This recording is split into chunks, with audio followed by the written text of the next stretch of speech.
प्रसिद्ध उद्यान सिद्धार्थ उद्यानामध्ये काही वेळापूर्वी दुर्घटना घडली आणि जे गेट आहे समोरचं त्याचा काही भाग कोसळला, त्यामध्ये दुर्दैवानं 2 महिलेचा मृत्यू झाला आहे। महानगरपालिकेचे आयुक्त आणि पोलीस आयुक्त यांनी घटनास्थळावर भेट दिली आहे। सर, काय नेमकं घडलं आहे आणि पुढे काय पाऊल उचललं?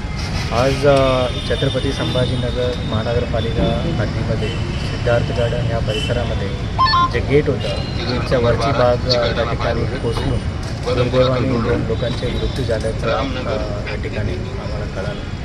आणि विशेष करून हे जे बिल्डिंग होती एक BOT तत्वावर होती आणि BOT तत्वावर जे व्यक्ती आहेत त्याचं काम होतं की त्या ठिकाणी बांधकाम करून ते रेग्युलर मेंटेनन्स वगैरे करण्याची त्याचं काम होतं आणि त्यांच्याविरुद्ध आम्ही पोलिसांमध्ये गुन्हाही नोंद करणार आहे।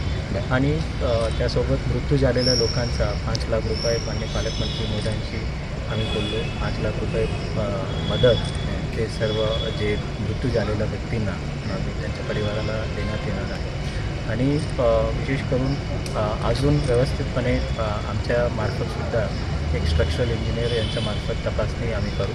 ज्या काही लूज स्ट्रक्चर्स असतील आणि ते काढून घेण्यात येणार आहे आणि पुढील 7 दिवस जोपर्यंत आम्हाला त्या ठिकाणी व्यवस्थित होत नाही तोपर्यंत आम्हाला खात्री पटत नाही तोपर्यंत सिद्धार्थ गार्डन लोकांसाठी आम्ही प्रवेश बंद ठेवू। काही वर्षापूर्वीच अगदी काही वर्षापूर्वी बांधकाम झाले, एवढ्या लवकर पडलं कसं?